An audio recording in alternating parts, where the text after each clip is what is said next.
Hi guys, hope you're having a good day. It was a beautiful day today. I hope you're enjoying it.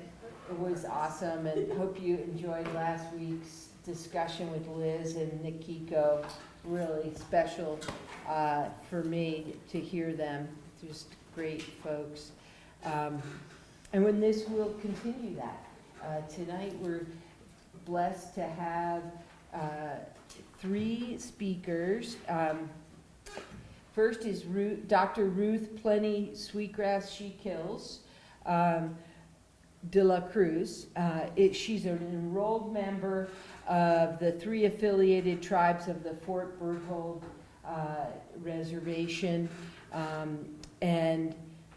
She is in the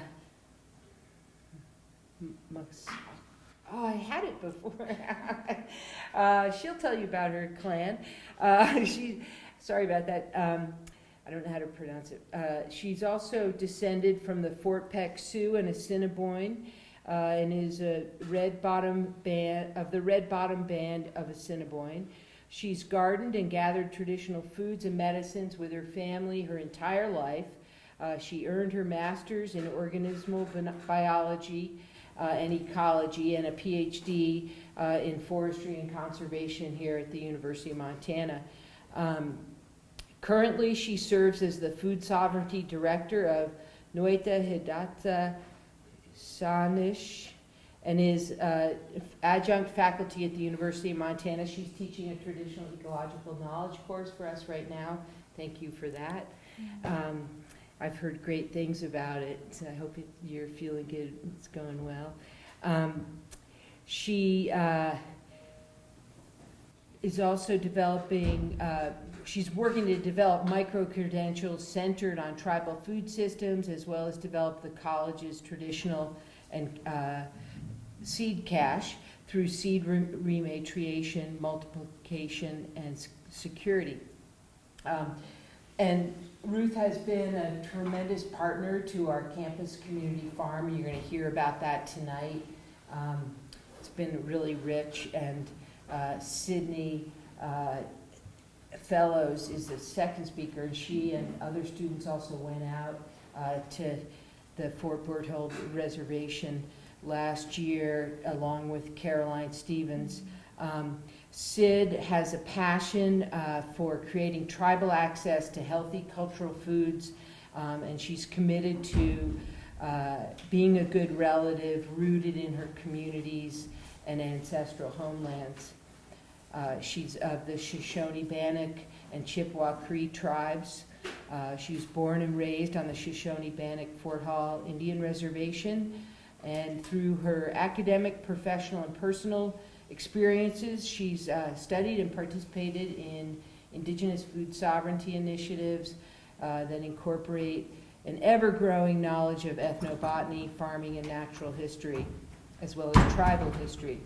She got her BA in biology, and now she's pursuing her master's here in the environmental studies program, and is doing really interesting work on the legacy of phosphate mining and processing on the Shoshone-Bannock Reservation. And so she's also been a caretaker at the Four Sisters Garden, which you're going to hear about tonight, and so I'll let them tell you more about that. Last but not least is Caroline Stevens, who was born and raised in Louisville, Kentucky.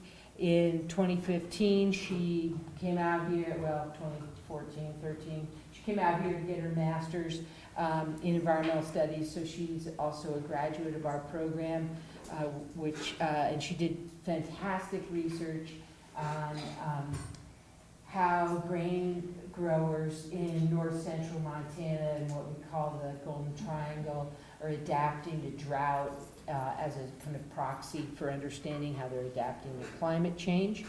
And just a few years ago, more than that, maybe 4 or 5 now, Caroline joined the faculty in environmental studies as the lecturer at the Pease Farm, and she runs all our classes out there. Many of you know Caroline, I'm sure.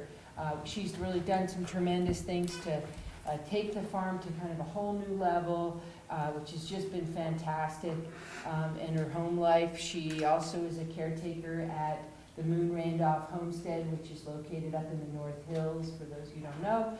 And she and her partner Katie live there with Charlie Moon. Okay, take it away. Thank you.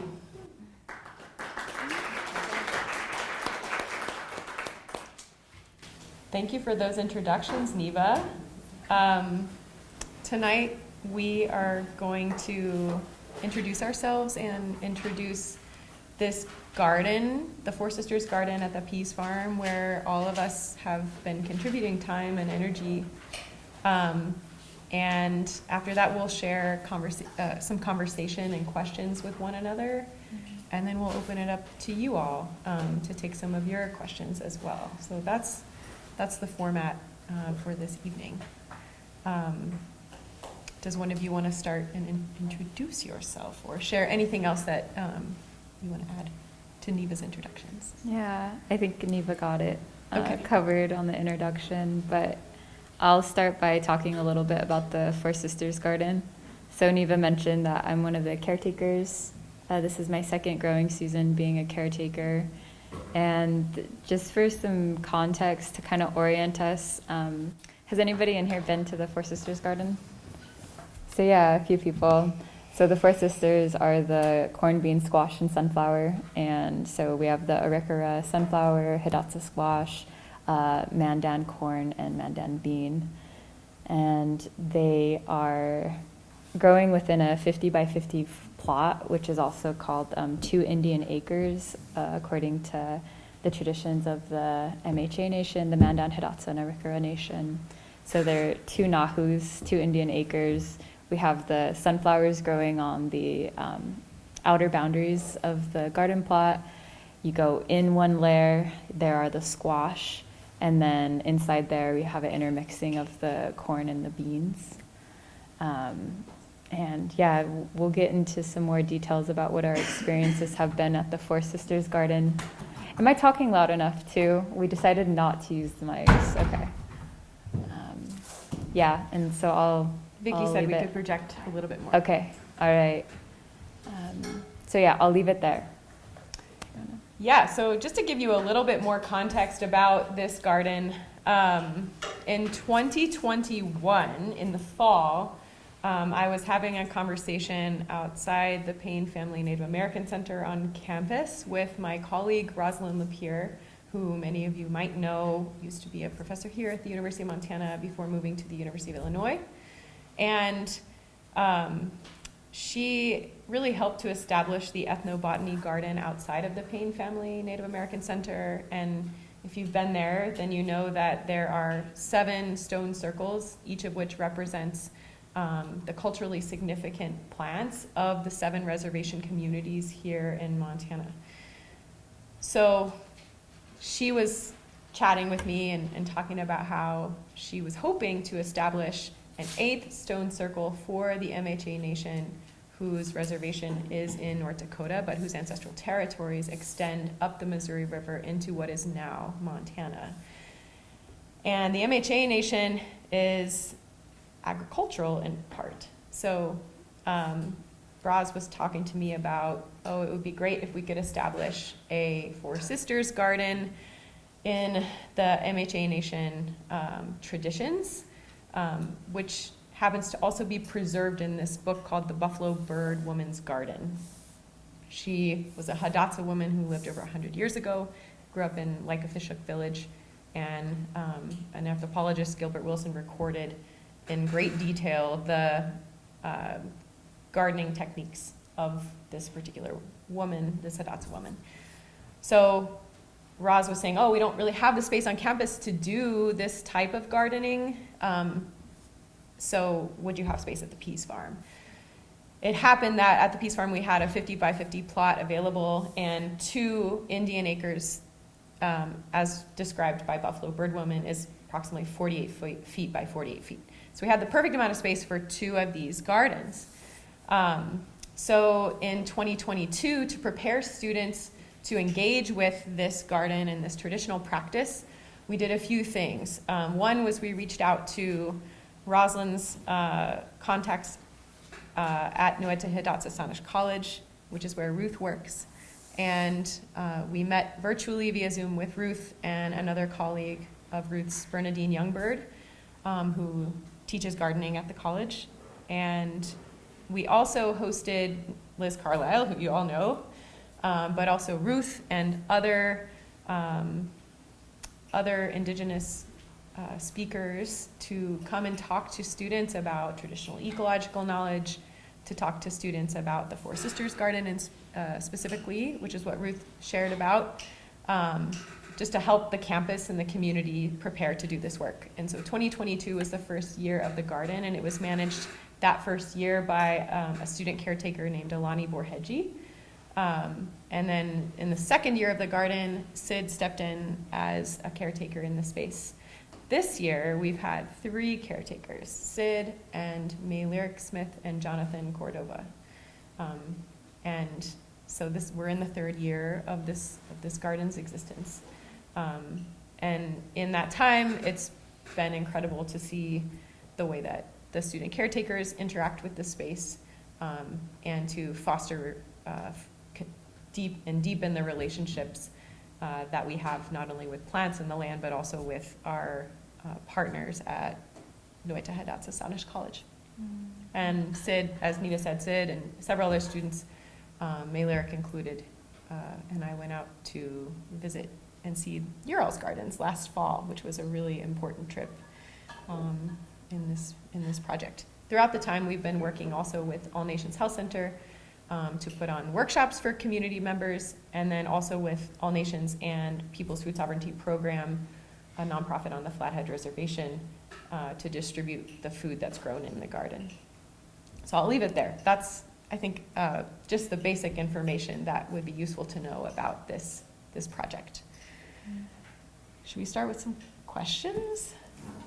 Yeah, I'll start us off. So I'm Okay. going to ask Ruth a question.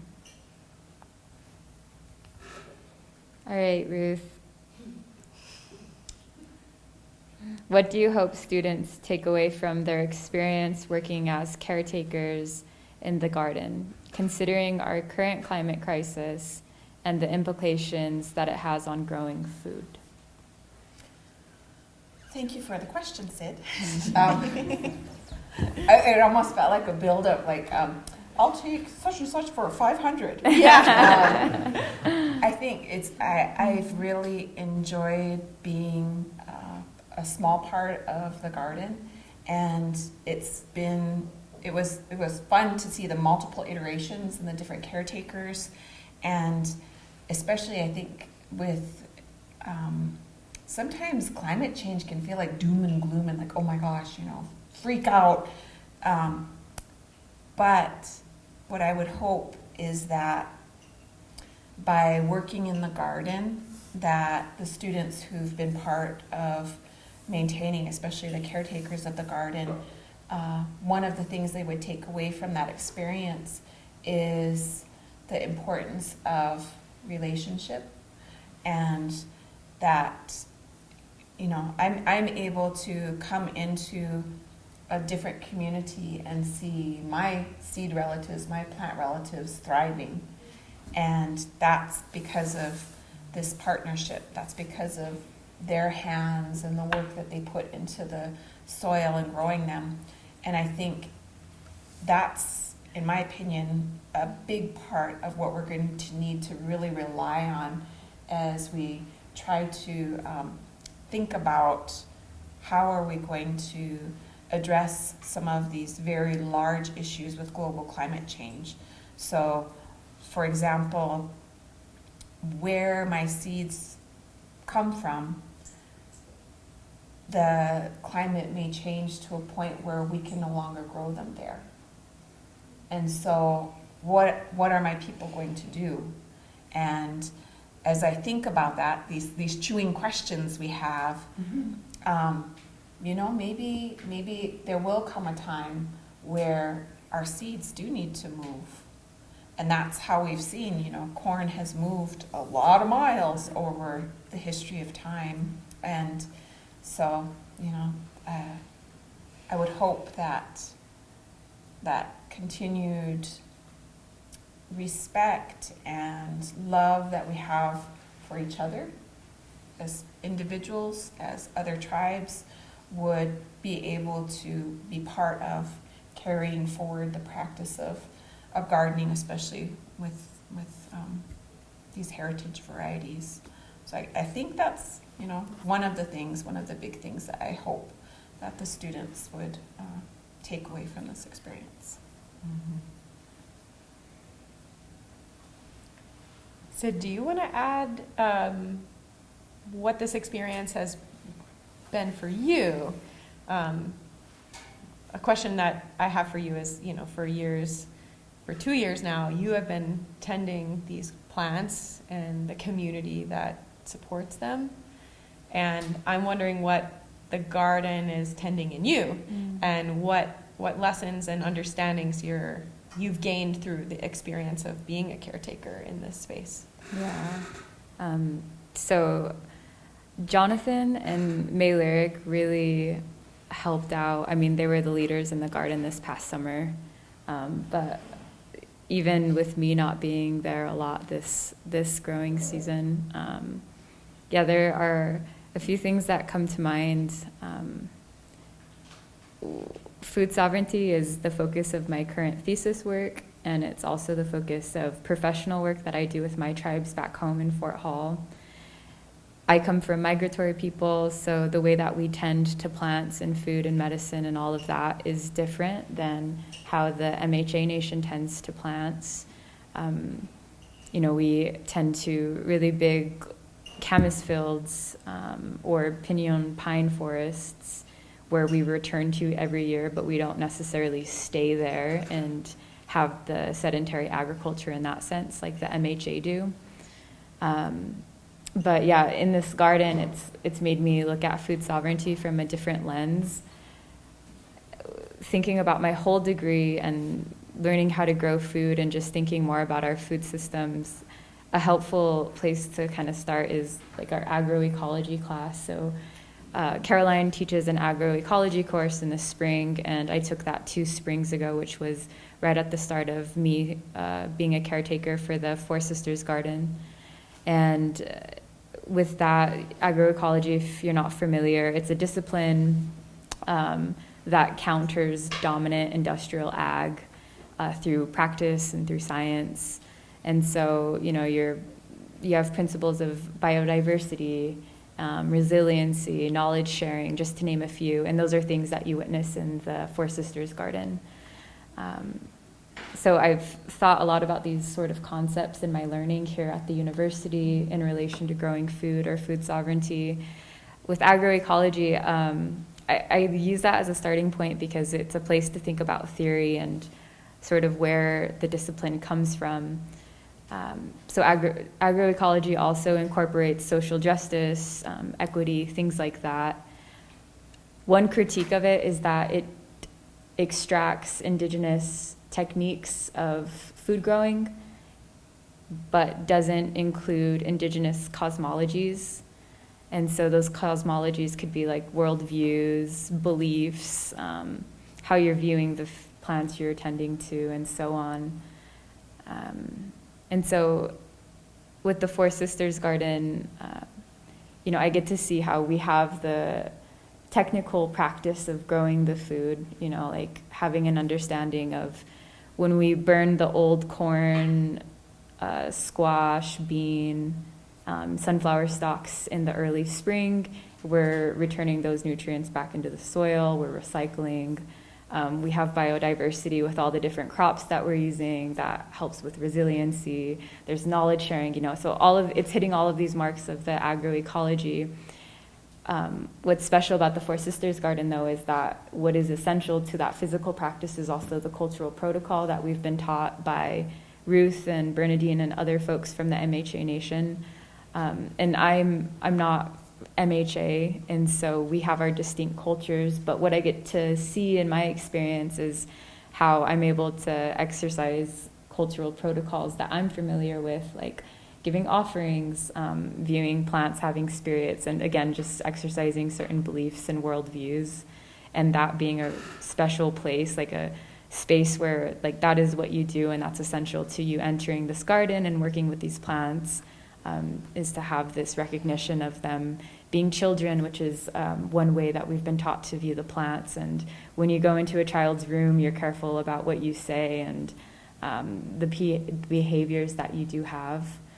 And so, yeah, coming back to my learning about food sovereignty and, this garden, and then other bits of education I've received along the way, I really appreciate that I'm able to have that practice of the worldview, of the beliefs, and recognizing that as an essential part of growing the food. Again, not just uplifting the physical practice of it. A lot of Indigenous scholars from all over the world have these sort of critiques. There's this Hopi farmer down south who I've really gotten into his work during my degree here.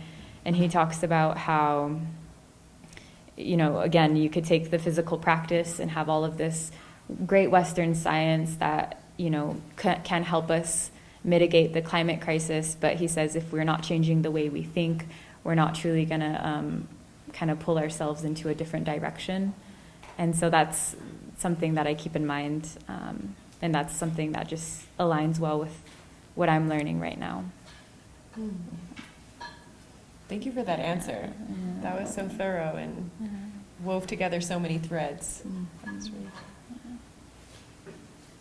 You have another question? Yeah. Caroline, I want to ask you a question. Okay. All right. So I'm curious about what you hope students gain from their experience working at the garden in consideration of the climate crisis and the implications that has on growing food. Yeah, I think, Ruth touched on how the climate crisis can feel really overwhelming.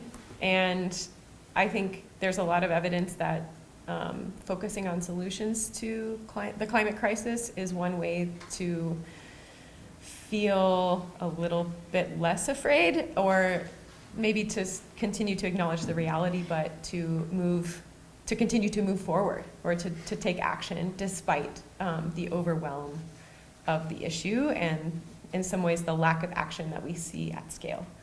And what I really hope is that students not only are practicing growing food, because to my thinking, I think we need more people growing food in any and every way, and in more different types of places. We need more decentralization, and we need more redundancy in our system to be resilient to some of the potential shocks that we see from things like climate disruption, but also pandemics and, as we see in other parts of the world, to war. We need that level of decentralization and the knowledge and skills to live in all of us. And so I think my work at the Peace Farm in some way gives students lots of these tangible skills that they can take into their communities and their families. And having something like the Four Sisters Garden at the farm is really integral, because important to me is that everyone who comes to the farm sees themselves as belonging in that place, or sees themselves as having a path forward to their relationship with land, and having a space like the Four Sisters Garden that is explicitly and very carefully in an Indigenous space, and specifically an MHA space, makes, I hope, the farm a more welcoming place to more different types of students. And also is teaching not only these practices, but as Sid said, a different way of approaching plants. And I don't mean to appropriate the MHA way of approaching plants, but I think that approaching plants as persons, or plants as having feeling, or as with some sentience, is cross-cultural. And we see it in lots of different cultures all over the world. So giving students a way to learn that and to develop a relationship with plants that goes beyond a Western worldview of hierarchy between humans and plants, I think is a good thing. So those are like really broad scale lessons, but in the garden specifically, the caretakers are this year students who I see them being drawn to this work of tribal food sovereignty, and it's really amazing to learn about the theory of tribal food sovereignty in the classroom. But I also want to empower and give these students an opportunity to develop practices and skills and experiences with plants that they can use to deepen their own practices, and also that they can use to potentially do this work and multiply this work in their own home communities, because they know how to plant things and because they know how to harvest things, and they know what to look for in seed ripeness, and they know how to save seed, and they know how to process food and share it and cook it and do some of these things. Doing those things in one context, I think, can like give you just enough experience that you might feel confident to do it in your own or in another context. And so those are real applied skills that I hope the caretakers are able to take out of the garden and into other places. Because like I said, we need more gardens. We need more people growing food, carrying this knowledge forward. So that inspires me tremendously in the work at the Peas Farm. Thank you. Mm-hmm. I like the questions that you have for Ruth. Okay, I'll look up one of those then. Bear with me for a moment. Can I ask a follow-up to what you just said? Yeah. So, you referred a lot to the role of the caretakers. Yeah. How are other people involved beyond just the few caretakers? Yeah, so we've identified that it's really important for these caretakers to be developing skills in the garden. But for the past 3 seasons, the caretakers have been facilitating workshops and community events with our partner, All Nations Health Center. So those events have been based around major events in the garden. So planting of each of the sisters, and then harvesting usually around this time of year, in late September, early October. So at this point, we've had 3 rounds of planting workshops that we've done with All Nations, and then 2 previous harvesting workshops.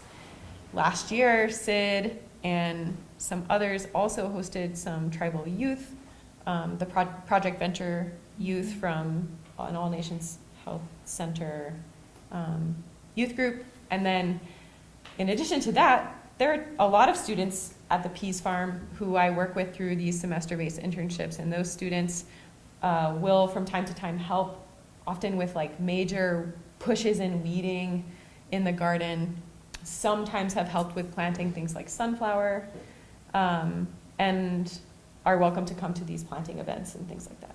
So that's how students have worked in the garden. Yeah, and just to add to that, so with All Nations being one of our community partners, I think you had mentioned the People's Food Sovereignty Program, which is a nonprofit based at the Flathead Res. And so the food that we harvest, we give to those 2 tribal organizations, and they'll distribute that food out to their clients. And so, it's an effort of food sovereignty, tribal food access.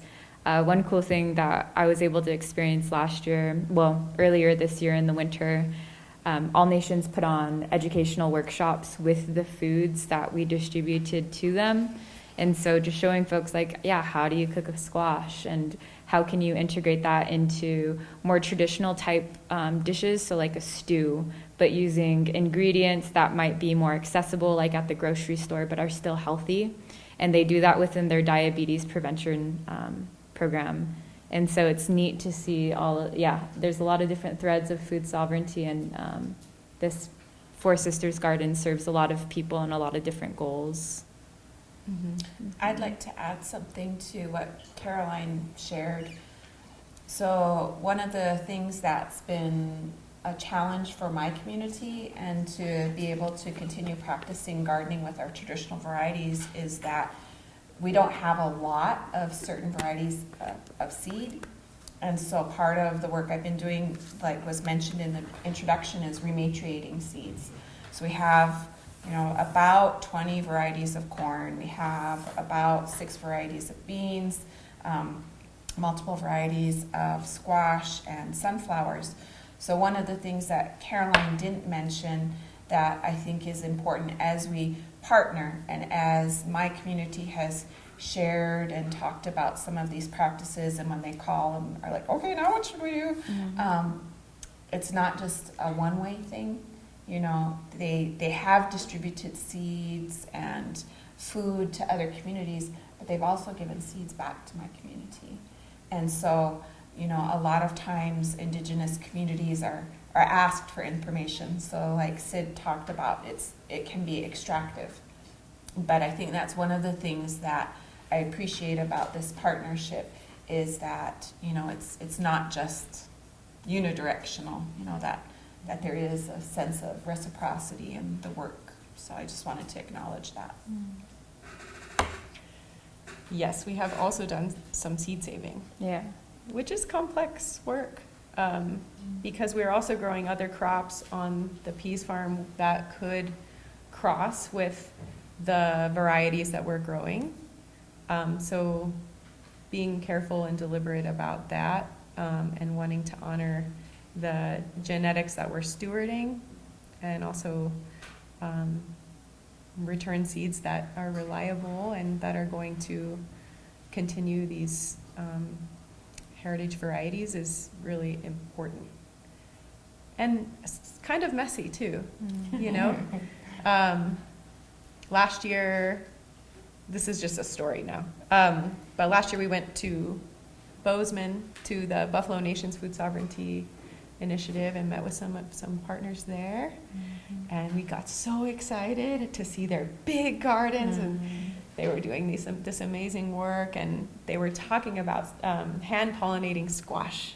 And we were like, oh my gosh, that's so cool. We could hand pollinate the Hidatsa squash, and that way they wouldn't be crossing with the kabocha squashes up in the Northfield, which they could totally cross with because they're both Cucurbita maxima squashes.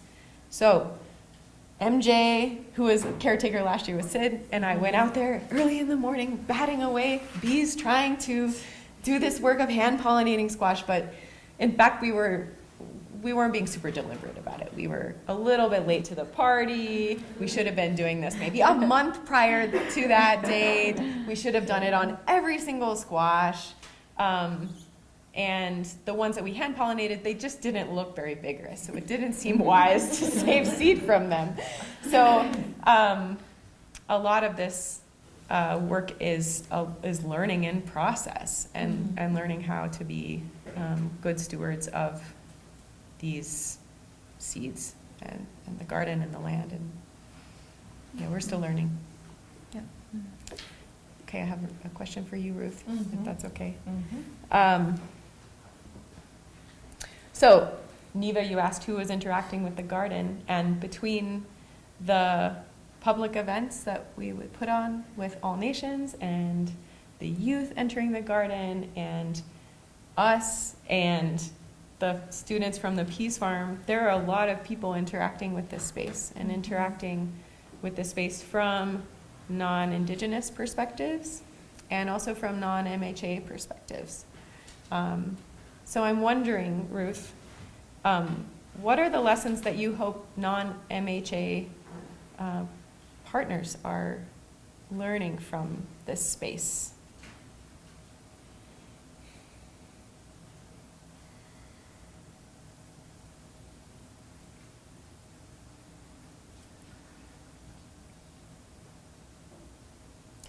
I think both of you kind of touched on that a little bit. Part of it, I think, is I could just hear my dad like, slow your roll. And part of that, I think, comes from you talked about current agriculture practices. And so, you know, sometimes that's just like bam, bam, bam, bam, get these things done, and you know, very monoculture, and everything's just kind of done. But you know, when you come into these garden spaces, it's you're supposed to be more deliberate. When you enter, you are supposed to be more thoughtful. You are supposed to be more careful. And I would hope that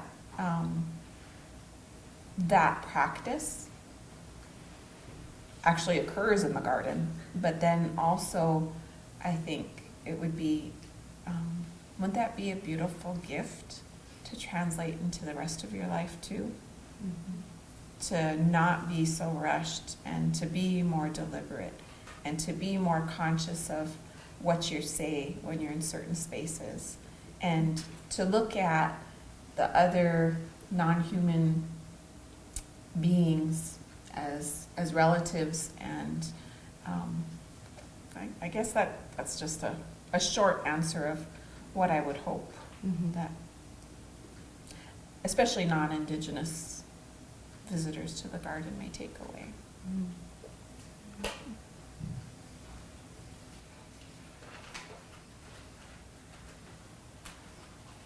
Yeah, there's a story that I could share from the first year of the garden that your response reminds me of.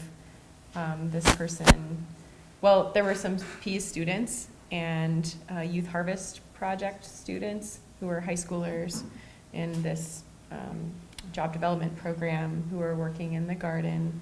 You know, we had shared the protocol that they needed to enter the garden as if it were a child's bedroom, and to be of positive mind in that space, and to treat the plants and seeds as if they were our children. And one of the youth in the garden was sharing that they had a really hard time being positive of mind. And so my students were trying to help this person try to learn this skill, because they had to do that protocol in the garden. That was like what we had asked them to do. So my students were saying, oh, you know, you could take deep breaths. Oh, you could listen to the birds. Oh, you could watch the trees by Rattlesnake Creek. And we're really coaching this person into how to, in essence, have like better mental health, which I think is just like such a beautiful example of some of the lessons that are less obvious that the garden, in my experience, has taught students. Mm-hmm. So just wanted to share that. Yeah. Maybe a question for you, Sid? Yeah. Do you have a question, Ruth? Should we ask a Sid Yeah, question? do you have any questions? Well, I think going back to an earlier conversation, so I've partnered on a lot of different projects, and had all kinds of other partners on these projects, and I feel like this project is an example of what I would consider a successful project as far as engaging with Indigenous knowledge, centered on Indigenous knowledge, with non-tribal people as my partners. And so to me, I think a big part of that is the way you have been on the project. And so thinking about allyship, I have no idea when people ask me, well, how would I be a good ally? And so how would you describe how you approached this work? And I think, like I said, I feel like it's been successful, and in a large part, you know, the way we've been able to interact. So that would be helpful. Yeah, well, I'm always learning, you know, how to be a better ally. And I think that I felt very concerned when Rosalind left the project. She was obviously a big motivator behind the creation of this garden. And so I felt a lot of anxiety, and, you know, in her absence of not having that Native leadership. I don't have the cultural understanding that Sid, MJ, you know, May Lyric and Jonathan have been able to have in their roles as caretakers in the garden, and they've taught me a lot too. But one thing that really helps me navigate questions around how to proceed is something that I learned from a food justice workshop that I took online with Soulfire Farm and Leah Penniman, who some of you all might be familiar with. She is an Afro-Indigenous farmer. She and her sister led this workshop that I was part of, and she had this litmus test for cross-cultural work, which was to ensure that there are 3 things that are shared. One is resources, power, and dignity. And so in everything that we've done and all the decisions that we've had to make, I've always just tried to run some of those things through the litmus test. Like, okay, are there resources transferred? Who's in power? Who's making decisions? And where is the dignity? And that framework for me has just been super helpful and helped me be reflective continuously in the work. But we've also done some really funny things along the way, like thinking about how, you told us to make an offering at the Four Corners, and Alani, who is non-Indigenous, and I were like, okay, we'll make an offering.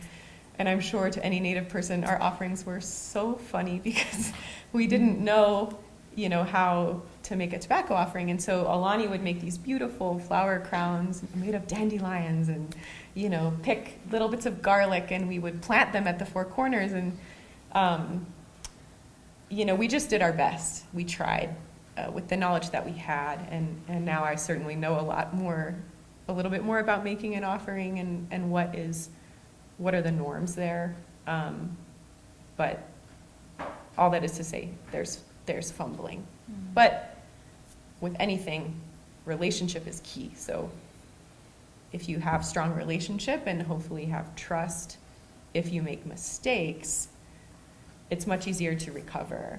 And so having relationship and focusing on just being friends and that sort of thing is that's where the work begins, I think, actually.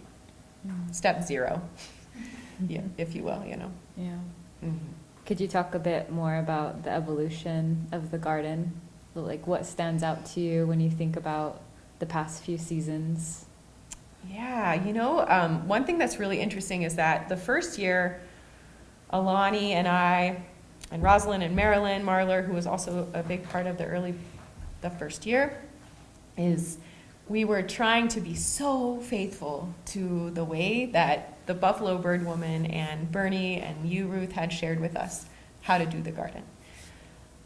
So the Buffalo Bird Woman describes planting things at the depth of 3 inches, which we don't do anything that deep planting-wise at the Peas Farm because we have these clay soils. But if you think about where these gardens ancestrally were located, which is unfortunately and very sadly under a lot of water at the base of the Missouri River, right alongside the riverbeds in what I would imagine would be sandy soil.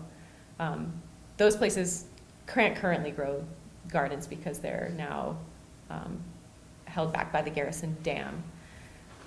But ancestrally, these gardens were cultivated at the river bottoms in sandy soil. So in sandy soils, you can plant a lot deeper, and in some ways that might make a lot of sense, planting adjacent to a river where you might have more capillarity within the soil. So we were Alani was like, we have to plant 3 inches deep. And I was like, oh, I'm so nervous that we're going to rot these seeds. And I was so anxious. And I remember talking to Bernie, and Bernie was like, you can use your brain. It's fun. And so I do think that we tried to do things really faithfully. And especially this year with May Lyric's extensive agricultural experience, I think we have used more of our brains and observation more and more every year, actually, while trying to be really faithful to the seeds and the gardens and the cultural tradition that we're working within. So watching that evolution has been really interesting, and feeling more confident in how do we honor this tradition while also applying it in completely different climate context, different soils, different people and community. That's a chewing question. It's not clear, and I think we've gotten a little bit better at doing that.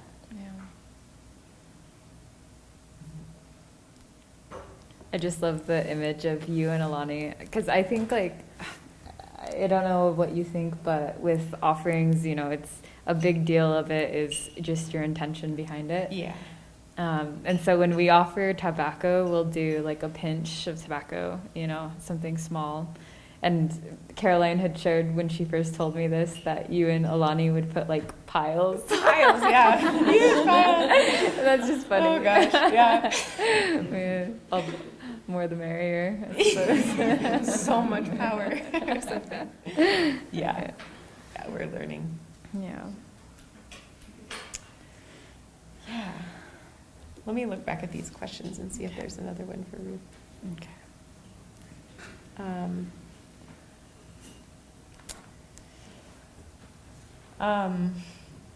Ruth, would you be interested in sharing more about your work in seed rematriation and multiplication? We were wondering too, like, there are other Four Sisters gardens in the Buffalo Birdwoman style or MHA Nation style, however you describe it, that are doing this work. And I'm curious if you could share with us a little bit more about other gardens and how they operate and how they're supporting your work in food sovereignty. Okay, yes. So, a few years ago, it might have been 10 years ago now, my dad came home and he said, "Oh, I saw your grandpa at the elders meal and he said he's got some seeds for you." I said, "Oh, okay, Dad." So then it took me a couple years and I got a hold of because my grandfather lived outside of the community, and I got a hold of my grandfather and he said, "Yeah, come visit me." So I went to visit him and he took me out to his garage, and his mother and grandmother had all been gardeners and had all of the traditional variety, or not all of the traditional varieties, but a lot of the traditional varieties. And he worked in the National Park Service, so over his career, in addition to the family seeds, he was able to get a full collection of all of the documented seeds of our tribe. And now I have to think about, okay, so he gave me some seeds. He said, "Well, take whatever ones you want to try to grow." And so I went home and he said, "Just give me half of what you grow back." So I grew some things and I was talking to him, and then I came back another time. He said, "Well, I'll give you some more seed." So I brought a colleague with me. And at my college we have a seed cache that has a lot of different varieties, but not all of them. And we were wanting to grow those out. And so my colleague and I went to visit him, and he said, "You know, my wish is for there to be gallons and gallons of these seeds, so that people can come and they can get some of these seeds. Our tribal members can come and be able to grow these out." And some of his seeds were, maybe a pint of seeds or less. And my colleague and I, he gave us seed from everything that he had. He gave us his, seeds from the whole collection. So we started working on multiplying those out. And we did that in one garden with my colleague down in our ancestral homelands. So that was the first year of that particular project. And that time we had a garden that was specifically Hidatsa, with all the Hidatsa seeds and the Hidatsa method of gardening. One that was Mandan with all the Mandan seeds and the Mandan method of gardening. And then similarly an Arikara garden with the Arikara seeds and the Arikara method of gardening. So they're the hills, and they're each different. So the size of the hill, what you plant in the hill, the orientation of the seeds, it's different for each of those tribes. So even though we live in close proximity, we have the same four sisters, we garden differently from each other. So that was the first year.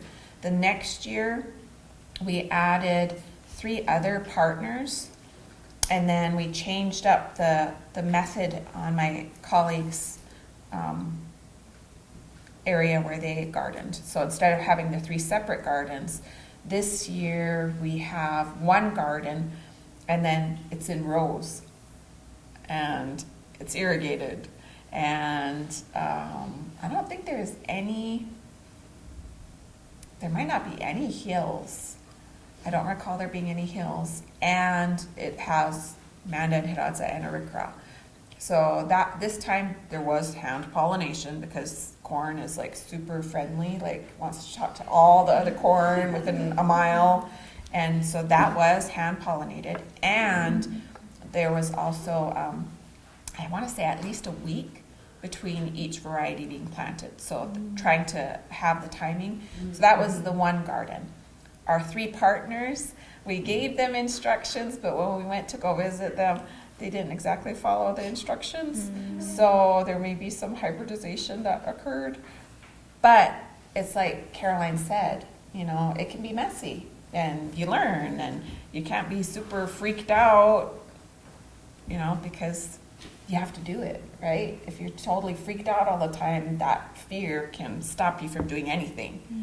And you can't learn unless you do, right?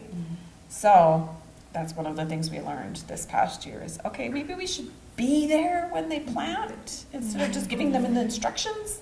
And then this next coming year, we'll add on 2 additional partners. And so that's been helpful to have the new partners and learn from that, because I think this will just increase the scale.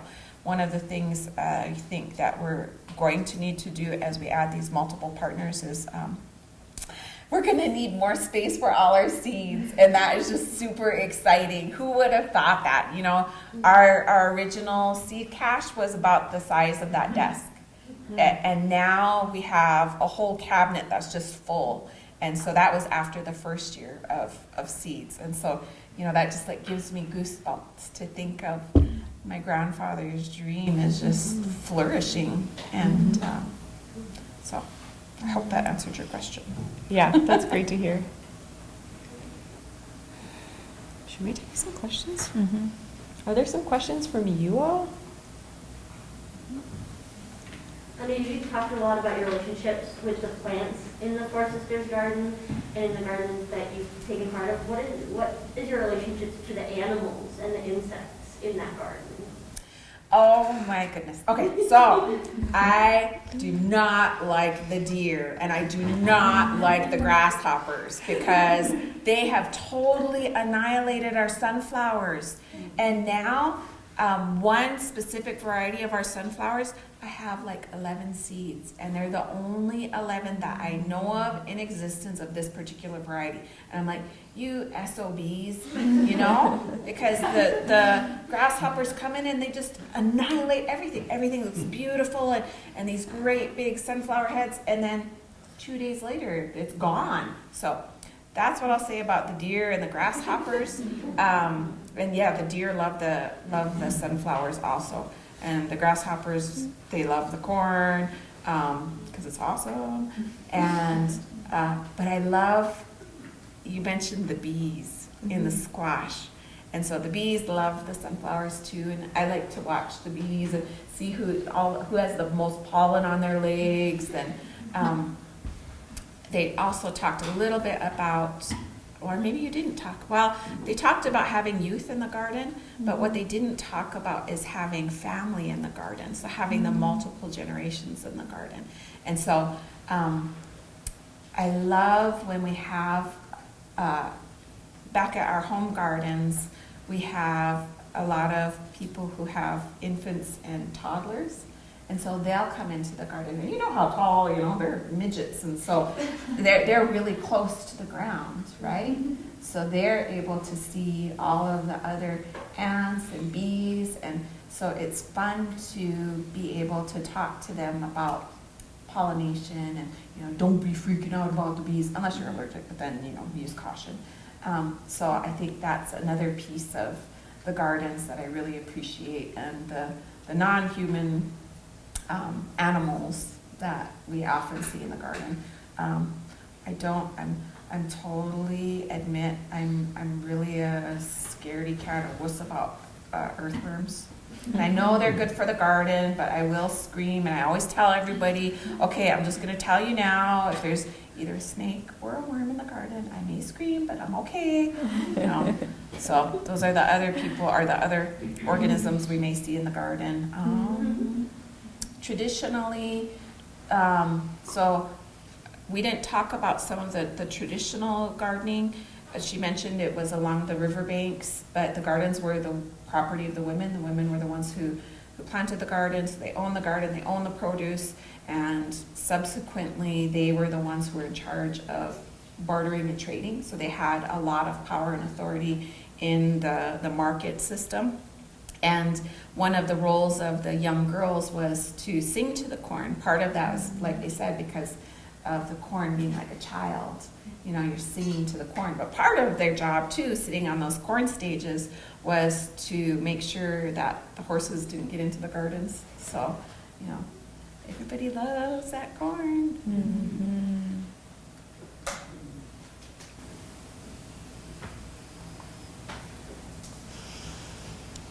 Mark.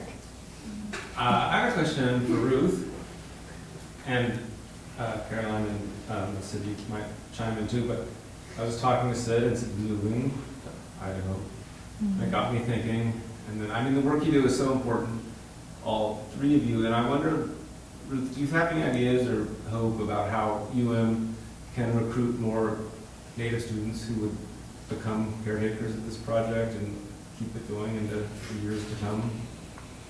I would love to see the university put funding into this. You know, I think we've had to be creative to be able to support students to participate in the garden. And I think, and this is totally my opinion, so I'm not representing anybody in particular, trying to have my disclaimer. Don't worry. I think if you want Native students, or if you want students, period, or if you want this garden to continue, the university needs to fund it. And I think my personal observations, there's a lot of disparities of what is funded and what isn't funded across campus. And food is important, right? We need food, right? And so why wouldn't you want to support training people to be able to grow food, especially good food, not GMO, monoculture, susceptible, weak food, you know? So I guess that's one of the big things that I would say is put your money where it should go. Put your money where it's important. I guess that's probably the biggest thing I would say. I don't know, I just love the project that we have right now, and I feel like it's the appropriate scale for what we're able to do right now. But wouldn't it be cool if, you know, we were able to expand beyond just this particular garden and include other traditional foods in some other way, either on campus or at the Peas Farm, or partner with other TCUs. You know, I think there's a lot of space to dream. So I'll turn it. You're here on the ground, so. I would just echo what you said. I think there is a ton of space to dream. We're definitely at our capacity now, but funding would certainly increase that capacity. And I think that in my experience of working with other Native faculty on campus is that they're asked to do so many things. We don't have enough Native faculty on this campus to bring in another faculty member who comes from even an adjacent cultural background or an indigenous cultural background to do this work with me or to, you know, offer more courses. And it's been amazing to have Ruth here on campus this fall to teach TEK and to support students in the ways that she has, but it's not enough. And, you know, you don't really get Native students unless you have Native faculty. And right now, from my perspective, I think that the Native faculty on campus are asked to do a lot and carry a huge burden, especially of mentorship and advising students, Native students. So we just need more of them, which you already know. Yeah. Yeah, I know funding has been something that we've spoken about the whole time I've been on as a caretaker, and thankfully I have been able to be compensated, which is so helpful. I mean, students just know that in general. One thing is like making sure, we have Native students or other students, non-Native students coming into these spaces, and there being a way to like filter them in. There isn't a formal process to get people onto the Four Sisters Garden. Roz was trying to combine it with the ethnobotany internship, is that right? Mm-hmm. Or that's what it was that first year that Alani was working? Sort of. Yeah. Yeah. So that's a little bit of a structure. Like me, I just happen to have Caroline as an advisor, and it's just word of mouth, which I think is also helpful because then you get a sense of the person and whether they're kind of a good fit for the protocol that's required in the garden space. But yeah, I think funding helps with establishing those structures. Mm-hmm. Vicky's hand. Yeah. I'm just going to mention two quick funding sources and then ask a quick question. Okay. The student-funded sustainability craft grants on campus may be appropriate for the garden, and the Missouri Conservation District has education grants that also may be appropriate for the garden. And then my question is about those plum trees on the road up to the homestead. Mm-hmm. Are those native plums? And if so, did the local tribes make a lot of use of those kind of plum trees? So you're asking about this historic site that my partner and I manage called the Moon Randolph Homestead. And yes, there is an American plum thicket that runs up the road up to the homestead. And it's my understanding that Peter Lessica, who's a famous botanist, identified those as American plums, so a native plum. There are place names around Missoula that the Salish name for those places is translated to place of the wild plums. What is now Dixon, Montana, up on the Flathead Reservation is one of those places. So it's my understanding that American plums are an ancestral food of the Salish and likely other tribes who use this area to gather foods. Who exactly harvested those plums? I can't speak to that, I don't know. But it's my hope that, that food source was likely recognized, I would imagine.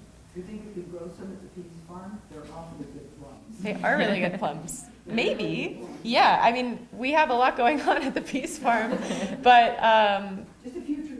just a few trees, maybe. Yeah, it is a really good seed source. So thank you for reminding me of that. And maybe, offering up some of those seeds to a native-led project would be really important. Thinking of them as a traditional food that is very delicious to my palate. Or making UM campus more of a edible landscape. Yes. Would that be pretty sweet? That would be very sweet. I would agree with that. Yeah. So just kind of pulling it back, a big picture a little bit, what does food sovereignty mean to you guys as a concept or goal or?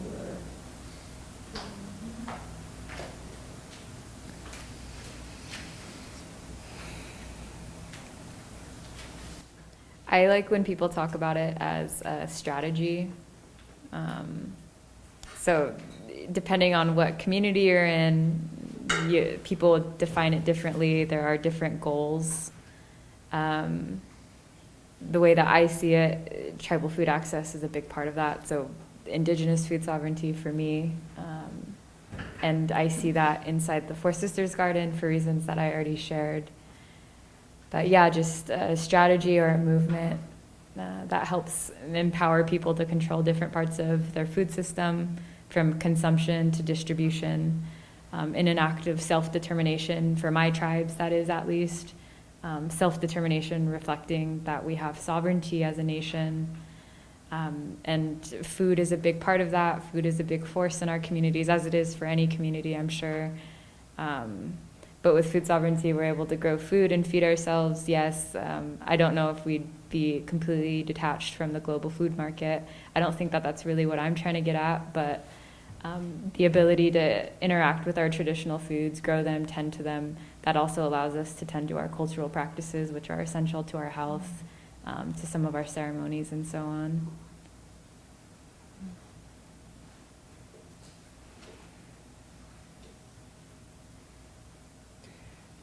I think food sovereignty is so powerful as a movement because wrapped up into food sovereignty, particularly tribal food sovereignty, is land decolonization and tribal sovereignty over lands, because lands are often the source of food. Cultural restoration is a part of that, and cultural practice, because food is such a huge expression of culture, as is said, and it's also so delicious. But I think that like it accomplishes, or like the prerequisite for achieving food sovereignty requires you to address these other goals and these other really important aspects of justice. So yeah, I think it's inspiring to me because it does require you to consider these other things that are important to communities all over the world. Yeah.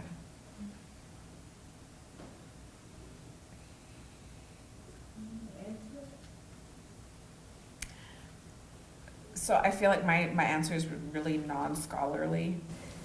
I have children and I have nieces and nephews, and I see the kids, I drive by the Head Start, and for me, you know, I want these little ones and the future little ones to come to have good food, whole food, not super, be able to have the choice to not have just super highly processed, ultra processed foods, to know what our traditional foods taste like, to know how to grow our traditional foods, to have access to those seeds, to know how to forage if they want to, how to cook wild turnips, how to take care of wild game, how to, we have an issue right now, even with just beef, being able to have access to processed local beef is an issue. So having that knowledge, having that access, and being able to afford good food, I think that's a piece of that food sovereignty. And to the, like you said, the cultural restoration, having just those relationships with our food, knowing where our food really comes from, and knowing the costs, not just the financial costs, but our own energy, our own time, that go into the food. So maybe that's very local vision of food sovereignty and non-scholarly, but that's my wish. Well, I don't really think I think at its best, food sovereignty is not a scholarly thing, or it comes out of a global movement of people saying we want control over our food systems, we don't want it controlled by corporations, we want to be democratically decided how our food systems are going to be organized and so on. So no need to, no need for it to be scholarly in any way, in my opinion.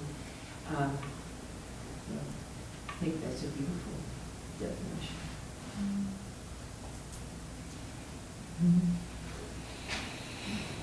Sidney, you had mentioned your traditional foodways coming from more migratory practices. Are there folks still maintaining those foodways? Are people still practicing those types of things? I have trouble conceptualizing it in a world where like land is owned by this person or that person to be maintaining those kinds of foodways, and if so, what does that look like? Yeah, so yeah, absolutely present tense in addition to past tense.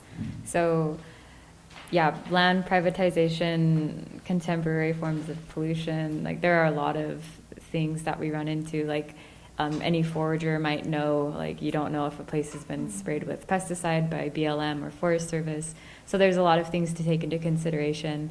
Thankfully for our tribe, we do have access to certain traditional harvesting sites. So I had mentioned our Camas Prairie, which is in central Idaho, also our Pinyon Pine Grove, which is in South Idaho, South Idaho.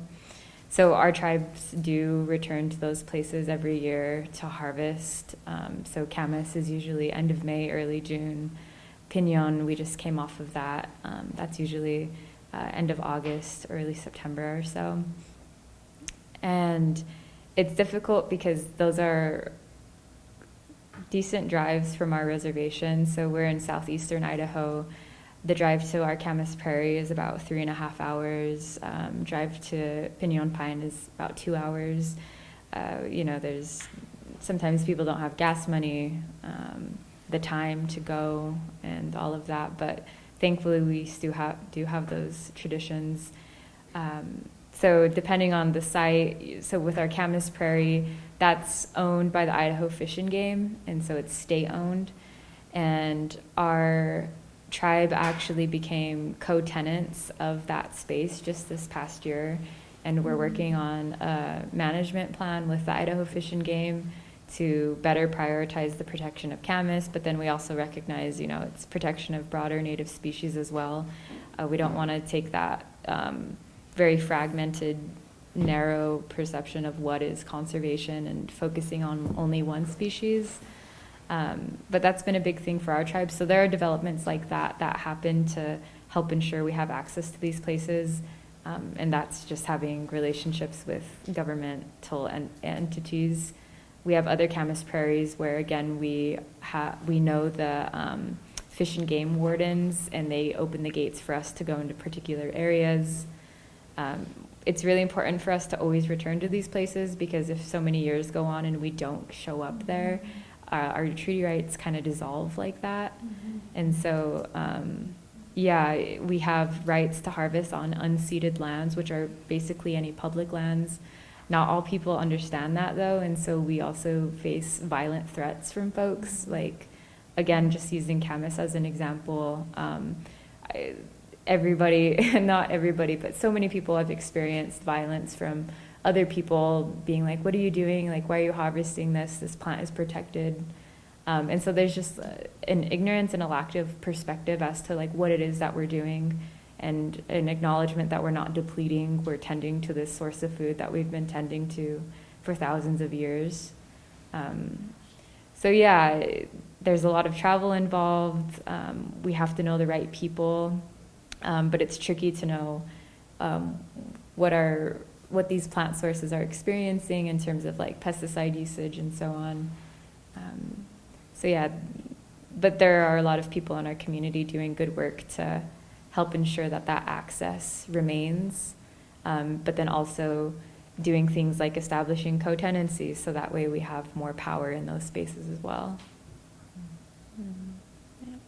We just have a minute or two left, but before I'll let you guys close up, but I want to put a plug in for Sid's defense later this semester, because she's done some fabulous research over the time she's been here about the phosphate mining and processing and its legacy, and how it's impacted traditional gathering.